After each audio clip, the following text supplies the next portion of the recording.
കുറച്ച് ദിവസങ്ങൾക്ക് മുമ്പ് ഇതേ ചാനലിൽ കൂടെ ഞാനൊരു ചോദ്യം ചോദിച്ചിട്ടുണ്ടായിരുന്നു. വയറ്റിൽ നിന്ന് പോകുന്ന ടെസ്റ്റ് ചെയ്യുവാൻ നമ്മുടെ നാട്ടിൽ നിറയെ ലാബുകൾ ഉള്ളപ്പോൾ വയറ്റിലേക്ക് പോകുന്ന ഭക്ഷ്യപദാർത്ഥങ്ങളോ മരുന്നുകളോ ചെക്ക് ചെയ്യാൻ നിങ്ങൾക്കോ എനിക്കോ സ്വാതന്ത്ര്യമുണ്ടോ എന്ന് ചോദിച്ചുകൊണ്ട് ചെയ്തൊരു വീഡിയോ. വളരെ കുറച്ച് ആൾക്കാർ മാത്രമാണ് അത് കണ്ടതും ഷെയർ ചെയ്യപ്പെട്ടതും. അവരെ സംബന്ധിച്ചിടത്തോളം അതൊന്നും വലിയ വാർത്തയല്ല, അല്ലെങ്കിൽ അതിൽ ഇടപെടേണ്ട ആവശ്യമേ ഇല്ല. കാരണം അവരുടെ പ്രശ്നങ്ങൾ ബിഗ് ബോസിൽ നിന്ന് ആര് ഔട്ടാകുന്നു, ആരൊക്കെ തുണിയഴിച്ചാടുന്നു, ആരുടെയൊക്കെ രാഷ്ട്രീയ പ്രശ്നങ്ങൾ കേൾക്കണം, ഇതൊക്കെയാണ്. പക്ഷേ സ്വന്തം വയറ്റിലേക്ക് പോകുന്ന മാരക വിഷങ്ങൾ, കൊടിയ വിഷങ്ങൾ, സ്ലോ പോയിസണാണെന്നറിയാത്ത പാവം മനുഷ്യരാണ് നിങ്ങളും ഞാനുമൊക്കെ. ഇന്നത്തെ ഒരു പ്രമുഖ പത്രത്തിന്റെ വാർത്ത ഞാനൊന്ന് വായിക്കാം. ഭക്ഷ്യവസ്തുക്കളിൽ നിരോധിച്ച നിറം കീടനാശിനി. തിരുവനന്തപുരം. സംസ്ഥാനത്ത് ഭക്ഷ്യവസ്തുക്കളിൽ നിരോധിച്ച നിറങ്ങളും കീടനാശിനികളും വ്യാപകം. ഭക്ഷ്യസുരക്ഷാ കമ്മീഷണറേറ്റ് 2024 ഏപ്രിൽ മുതൽ 2025 മാർച്ച് വരെ ശേഖരിച്ച സാമ്പിളുകളിൽ മാരകമായ അളവിൽ രാസവസ്തുക്കൾ കണ്ടെത്തിയാൽ കൃത്രിമ ഭക്ഷ്യനിറങ്ങൾ, കീടനാശിനികൾ, പ്രിസർവേറ്റീവുകൾ, മാലിന്യങ്ങൾ എന്നിവ കണ്ടെത്തിയിട്ടുണ്ട്. അനുവദനീയമായതിന്റെ 3500% കീടനാശിനി സാന്നിധ്യം കണ്ടെത്തിയ ഭക്ഷ്യവസ്തുക്കളുണ്ടെന്നാണ് ഞെട്ടിക്കുന്ന വിവരങ്ങൾ. 650-ലേറെ സാമ്പിളുകളാണ് ആകെ പരിശോധിച്ചത്. പനം ചക്കര, കരിമ്പ് ശർക്കര എന്നിവയിൽ നേരിയ സാന്നിധ്യം പോലും ഭക്ഷണത്തെ വിഷമാക്കുന്ന റോട്ട്മിൻ ബി എന്ന വ്യാവസായിക ആവശ്യങ്ങൾക്കുള്ള ഡൈ കണ്ടെത്തി. ശർക്കരയിൽ അർബുദത്തിന് കാരണമാകുന്ന അമരാന്ത് എന്ന രാസവസ്തു, റോസ്ബെറി, ബീഫ് ചില്ലി, ഉണക്കിയ പ്ലം എന്നിവയിലും ഓറഞ്ച് 2 എന്ന വസ്തു, ചുവന്ന പരിപ്പ്, നാരങ്ങ അച്ചാർ എന്നിവയിലും സുഡാൻ 134 എന്നിവ നാടൻ മുളകുപൊടി എന്നിവയിലും കണ്ടെത്തി.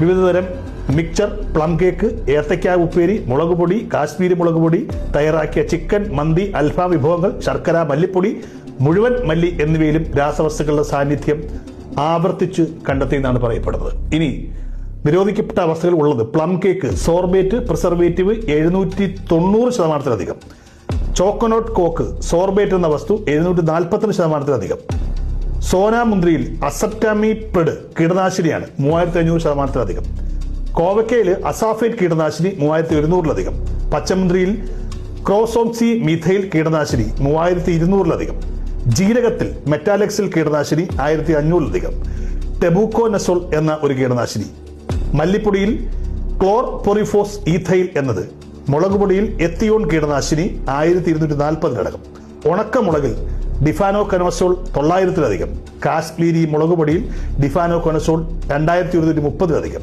തുവരപ്പരിപ്പിൽ യൂറിക് ആസിഡ് 519-ലധികം. ഇതൊക്കെ നമ്മുടെ ഭക്ഷ്യവകുപ്പ് പരിശോധിച്ച ചെറിയ സാധനങ്ങൾ മാത്രമാണ്. മറ്റൊന്നും പരിശോധിക്കാത്തതുകൊണ്ടാണ് അതിനകത്തുള്ള ഈ പറഞ്ഞ കീടനാശിനികളും വിഷയങ്ങളും നമ്മൾ അറിയാത്തത്. അതായത് നിങ്ങളും ഞാനും കഴിക്കുന്ന ഹോട്ടൽ ഭക്ഷണങ്ങളായിക്കോട്ടെ, പലചരക്ക് സാധനങ്ങളായിക്കോട്ടെ, ഏതിലും അതിനധികം കീടനാശിനികളും വിഷങ്ങളുമാണ് ഓരോ ദിവസവും നമ്മൾ കഴിച്ചുകൊണ്ടിരിക്കുന്നത്. കേരളത്തിൽ ആശുപത്രികളിൽ പെരുകുകയാണ്. ഇനിയും നമുക്ക് RCCകൾ വേണമെന്ന് പറയുന്നു. നമുക്ക് ആശുപത്രികളാണോ ആവശ്യം? അവയെ നിയന്ത്രിക്കുന്ന മനുഷ്യന്റെ ആരോഗ്യമാണോ പ്രശ്നം? നമ്മളൊന്നും അതിനെക്കുറിച്ച് ചിന്തിക്കുന്നില്ല. ഇതൊന്നും ഒരു ചർച്ചയാക്കാൻ നമ്മൾ ഉദ്ദേശിക്കുന്നില്ല.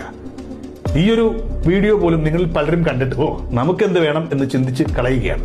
Slow poisoning. നിങ്ങളും ഞാനും ഓരോ നിമിഷവും മരിച്ചുകൊണ്ടിരിക്കുകയാണ്. നമ്മുടെ കാരണം കൊണ്ടല്ല, അല്ലെങ്കിൽ പ്രകൃതിയുടെ കാരണം കൊണ്ടല്ല. ശരീരത്തിലേക്ക് സിസ്റ്റം അടിച്ചേൽപ്പിക്കുന്ന വിഷമായ പദാർത്ഥങ്ങൾ കഴിച്ച് ഞാനും നിങ്ങളും കഴിക്കുന്ന ഭക്ഷണത്തിന്റെ വിഷം എന്താണെന്ന് അറിയുവാൻ നമുക്ക് യാതൊരു വഴിയും നമ്മുടെ നാട്ടിലില്ല, അല്ലെങ്കിൽ അത്തരത്തിലുള്ള ലാബുകൾ ഇവിടെ അനുവദിക്കപ്പെടുന്നില്ല. എന്തുകൊണ്ടായിരിക്കാമെന്ന് നിങ്ങൾ ചിന്തിക്കുക. ഇതൊരു വലിയ ക്യാമ്പയിനായിട്ട് മാറണം.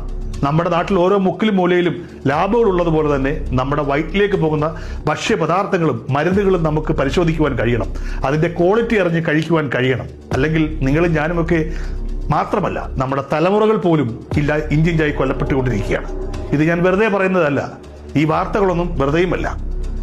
നമ്മുടെ സിസ്റ്റം വല്ലപ്പോഴും മാത്രം ഇറങ്ങി ഒരു വേട്ട നടത്തുമ്പോൾ കിട്ടിയ ചെറിയ മീനുകളാണ്. ഇതിനേക്കാളും വലിയ മീനുകൾ നിങ്ങൾ കഴിക്കുന്ന ഓരോ ഭക്ഷ്യവസ്തുക്കളിലും, ഈച്ച് ആൻഡ് എവരി ഭക്ഷ്യവസ്തുക്കളിലും വിഷവും മാരകമായ ലഹരിയും അടങ്ങിയിരിക്കുന്നു എന്നുള്ളതാണ് സത്യം. തമിഴ്നാട്ടിൽ ഈ കീടനാശിനി ഉപയോഗിക്കപ്പെടുന്നത് അവർക്കതിന്റെ ഗുണദോഷ ഫലങ്ങളെ കുറിച്ച് അറിയില്ല. കീടങ്ങളെ ഓടിക്കുവാൻ വേണ്ടി മാത്രമുള്ളതാണ് അവർക്ക് കീടനാശിനികൾ. അതിന്റെ ഭവിഷ്യത്തിനെ കുറിച്ച് അവർക്ക് അറിയില്ല, അവർ അവെയറല്ല. അതിനെക്കുറിച്ച് അറിയിക്കുവാൻ നമ്മുടെ സിസ്റ്റം തയ്യാറല്ല. അച്ചാറുകൾ കേടാവാതിരിക്കുവാൻ, ദിവസങ്ങളോളം കേടാവാതിരിക്കുവാൻ മരുന്നുകൾ ചേർത്ത് വെക്കുന്നു. എല്ലാത്തിലും ചിക്കൻ, ഭക്ഷണ പദാർത്ഥങ്ങൾ, കളറുകൾ, ഇതൊക്കെ നമ്മുടെ ശരീരത്തിന് പറ്റിയതല്ല എന്ന് ആദ്യം മനസ്സിലാക്കുക. ഞാൻ ഇത്രയെങ്കിലും പറഞ്ഞില്ലെങ്കിൽ എനിക്കൊരു മനസ്സമാധാനമില്ല. എനിക്കറിയാം ഇതൊന്നും കൂടുതൽ നിങ്ങൾ ഷെയർ ചെയ്യില്ല, അതിന്റെ ആവശ്യം നിങ്ങൾക്കില്ല. നിങ്ങൾക്ക് മറ്റുള്ളവരുടെ ഗോസിപ്പുകളും മറ്റുള്ള പ്രശ്നങ്ങളും കണ്ട് ആസ്വദിച്ചുകൊണ്ട് എനിക്കത് വന്നില്ലല്ലോ എന്നോർത്ത് സന്തോഷിക്കുവാൻ മാത്രമേ. പക്ഷെ നിങ്ങൾ പോലും അറിയാതെ നിങ്ങളുടെ ശരീരത്തിലേക്ക് ഇത്തരത്തിലുള്ള വിഷം ഓരോ നിമിഷവും, ഇപ്പോൾ കടന കുറിച്ചുകൊണ്ടായിരിക്കും നിങ്ങൾ ഇത് കേൾക്കുന്നത്, അപ്പോഴും നിങ്ങൾ വിഷമാണ് കഴിച്ചുകൊണ്ടിരിക്കുന്നത് എന്ന് ഓർത്തിരിക്കുക. ഇത് ഒരു വലിയ ക്യാമ്പയിനായിട്ട് മാറണം. ഇത് ഗവൺമെന്റിന് നിഷേധിക്കാൻ കഴിയാത്ത രീതിയിൽ നമ്മുടെ നാട്ടിലേക്ക് ഇത്തരത്തിലുള്ള ലാബുകൾ വരുന്നതിനായിട്ട് നമ്മൾ ശ്രമിക്കണം. നമുക്കിടെ അവകാശമാണ് നല്ലത് കഴിക്കുവാനും നല്ലത് പുറത്തേക്ക് കളയുവാനും.